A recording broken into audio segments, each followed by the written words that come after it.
we here? We're here. Okay. Welcome back to the Gritty Mamas podcast. We have a little bit of a different setup today. It just was a lot easier to have us both in the same camera, using the same phone. Now we have the mics, if you're watching, attached to the Rode mic in the little studio. We're getting better and better and more smooth so that the editing is not so strenuous, because it's not so much the recording that's difficult, it is getting it uploaded and edited and up. And as you can see, again, we are in t-shirts and buns because it's late on a Saturday night once again. We are 1 week away from Halloween. Have you had anybody comment on the buns? I have had some people comment on the buns, and some people are asking, is this on purpose? And I was like, no, it's not. I think, though, that I have moved my bun up further, like towards my forehead, because yours is super close to your forehead. Yeah. Mine didn't used to be so close. Really? It was a little bit further back, but I'm now getting so much gray hair and white hair in the front that I'm like, well, let's just move this That's forward. not a bad idea. I know. Mine started when I was in high school, and it was like a ponytail back Keep here your mouth. that we didn't. We decided Carly was like the soft-spoken one, which never in my entire life has anybody ever said I'm soft-spoken. When Julie says that to me, I'm like, what? She's soft, right, you guys? My dad will never believe it. I don't think he's listened to this either. My mom has. Mom, you have to tell me. Yeah, but if she's too soft. I will say, when I listened to it back, I did crank my volume up. Yes. And so I get it. You can hear me just fine because my lips are pressed against this microphone. You'll have lip gloss on this at the end of this. Julie's a performer. I am not. So Julie's used the microphone. He was not the only singer in the family, might I add. And he was not the only dancer in the relationship. Which is actually, that's what I want to talk about tonight. Yes. I want to talk about, I want to talk about who you were before you even met this man. But let's just clarify. Yeah. The buns have been around independent of each other, and it does not hurt. My next door neighbor, she was several times, she's like, Carly, how do you have that on your head without your head hurting? And what happened was it was actually a friend from MBA school. I mean, a wife, the Ambassa, it's called, it was the Spouse Association. That's what it was, the MBA Spouse Association. Anyway, one of the moms that I met there was like, you should grow your hair out, because I had a pixie. And I loved my pixie, by the way. It was just so high maintenance. I can't do anything high maintenance. If I have to shower to do my hair, it's not. It's over. It's over. No. So she was like, oh, just grow it out. And I was like, it's bugging me sleeping. And she said, I just put my hair up in a bun to sleep. And I was like, oh, that's kind of genius. And I started to do that. And I just like woke up, and legitimately, I did not take my hair in the morning out or down. It was already done. Yes. I woke up a lot of the time and it was ready to go. And so now I do try and like redo it, but it can stay for days. Yeah. And isn't that wild? What's interesting is I take my bun out to go to sleep, because I do get headaches if my hair is too long, and your hair is really long, so that surprises me also. I just cut like 8 inches off. Oh, you did? I mean, a couple months ago, but yeah. That surprises me that she can even fit that much in her, because it like goes down to her rear end. Anyway, enough of the chit chat. I also wanted to mention that if you go to the podcast, you can like scroll down below the description, and there is a text us button that you can click to message the show. We can read those. We can do a Q&A. We've got, gotten messages about resources for single moms. We've gotten messages about the buns.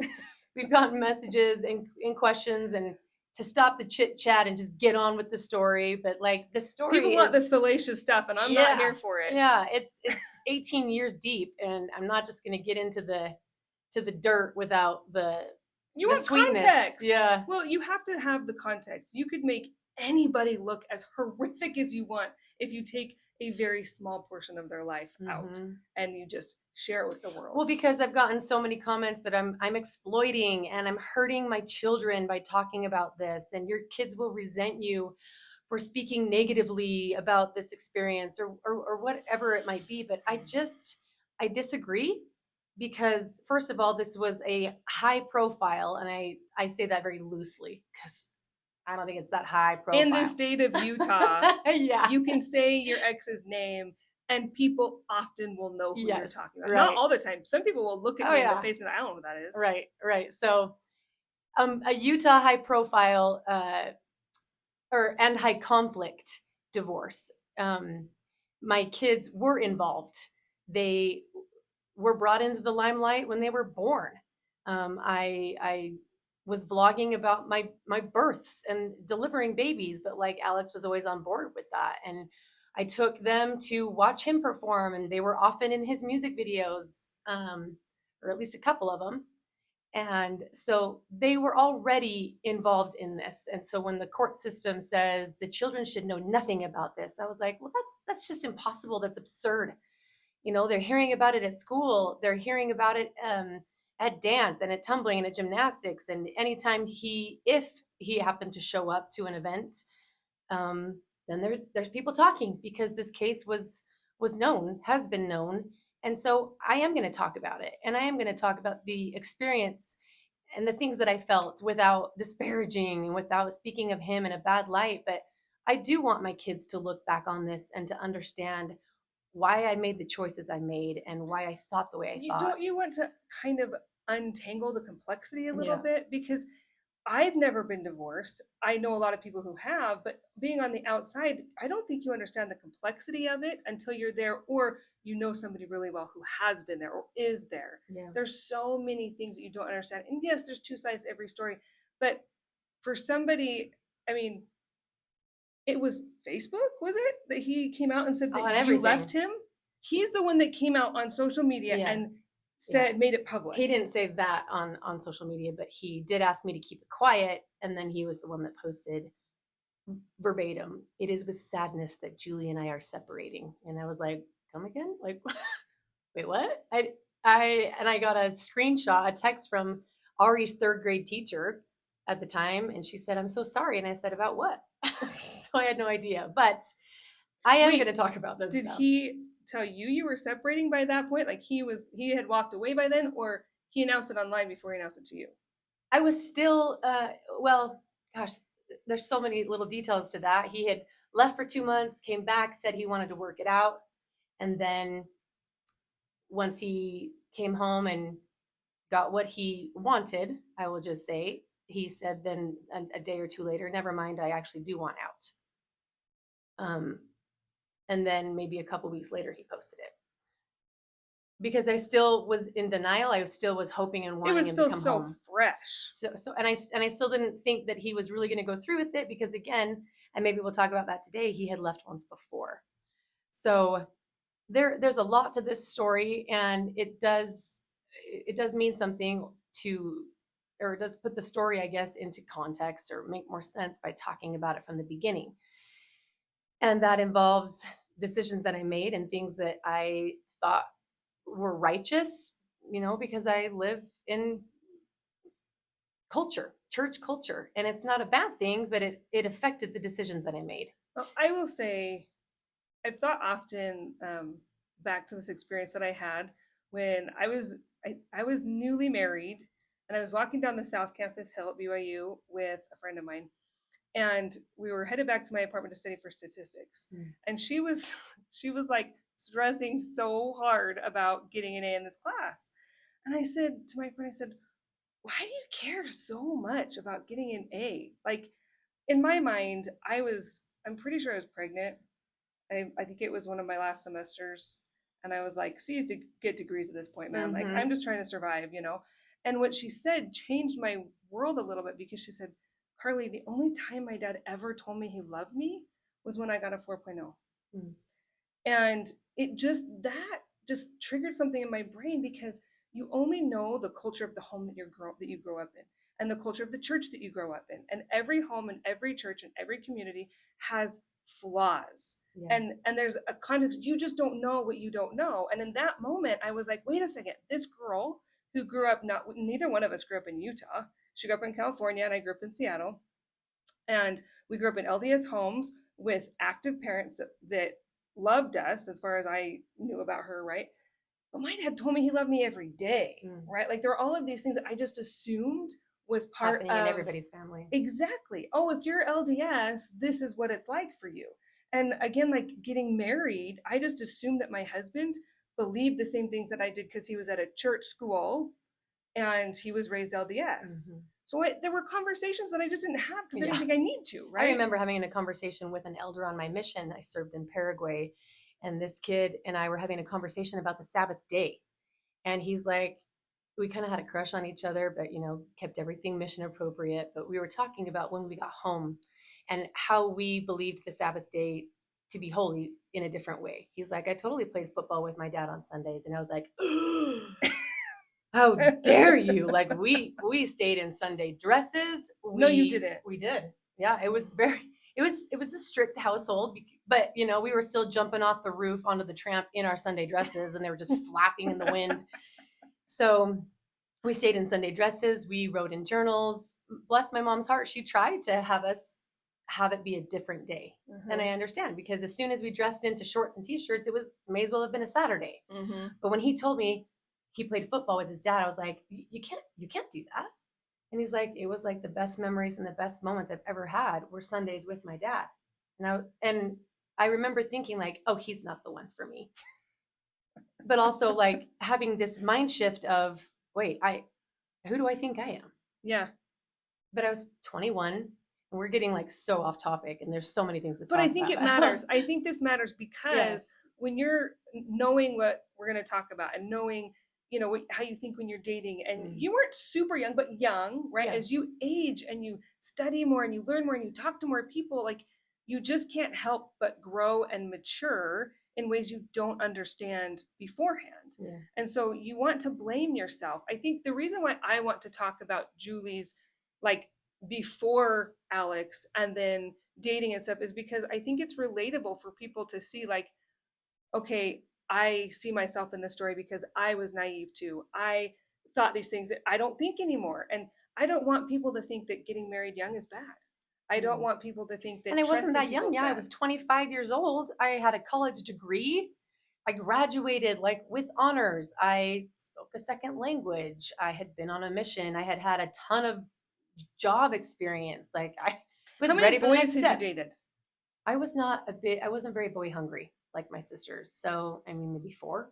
Okay. Maybe 3. I had a boyfriend as my senior year summer. And I had like 2 boyfriends. That was it. I did not date a ton. And that was another probably problem. But I look back now as I was making the drive over here, thinking about dating and him and some of the things that I see now where I'm just slapping myself like, you idiot.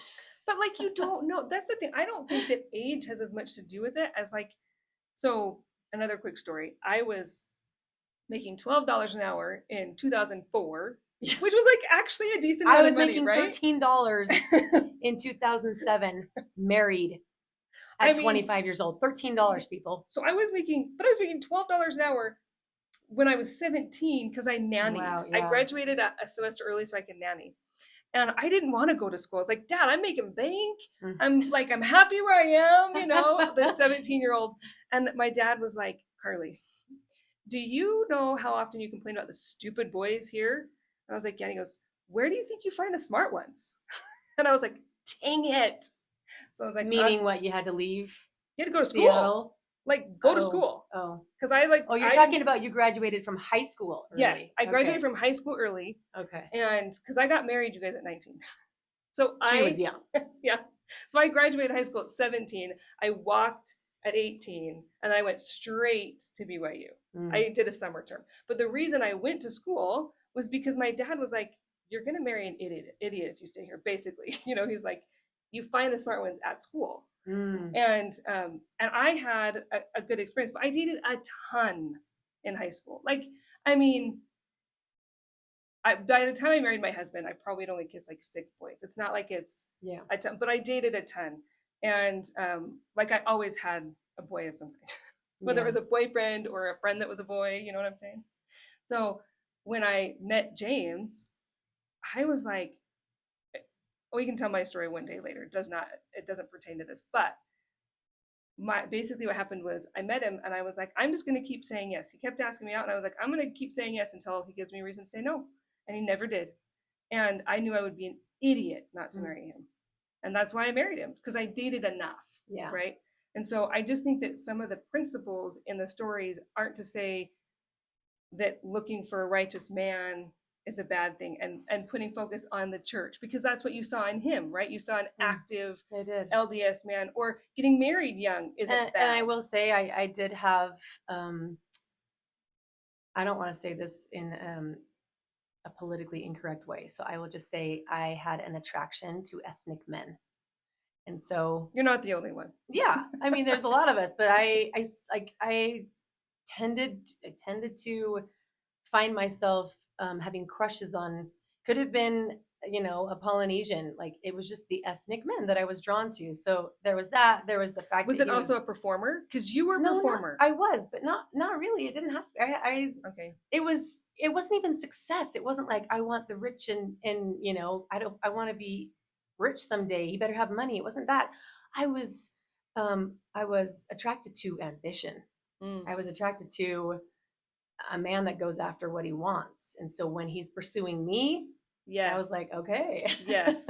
Yes. And he was very aggressive in that. But like, even, and we'll go back, but even when he met me and asked about me, like, he said, "How many times have you been engaged?" And I was like, what?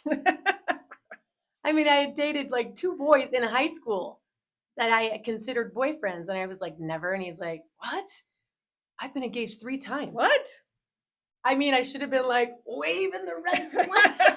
We should have been waving that sucker even then. Cause I was like, you officially got on one knee with a ring and proposed 3 times. Like, but I didn't want to make him feel stupid.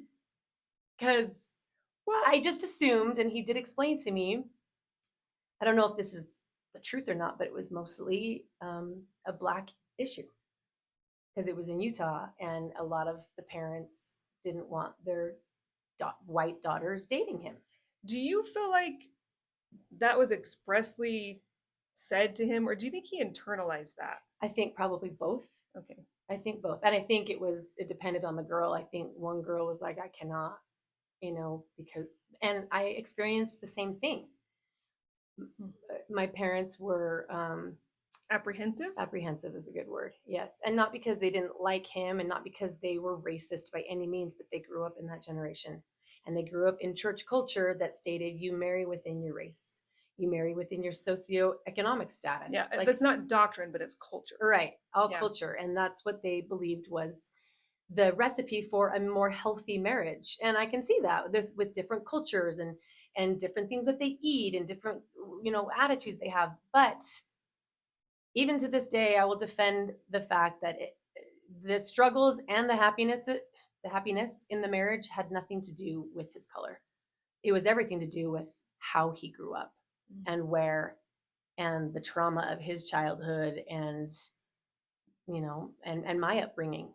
It really had nothing to do with either of our colors. That's the kind of stuff that I think is important to talk about, because there's so much good in everybody that you can find, but there's so much. I was just talking to a friend that says that the research shows that how you're raised, the early formative years, are what we always revert back to. And it's really hard. Like, yeah, you go to therapy and you progress and you change and you grow, but the main highways of your brain, right? Like, your brain can create new pathways, new roadways, and you can travel different pathways in your brain.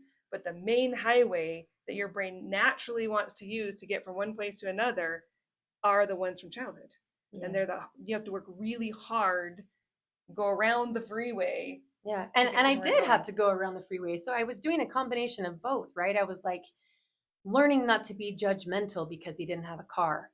He didn't have a driver's license. He didn't have a degree.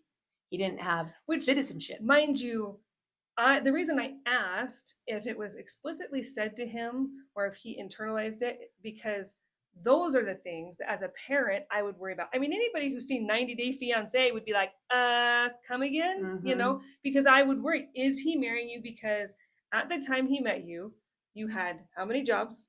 5. You had what degree? I had a Bachelor of Arts in Psychology and Spanish.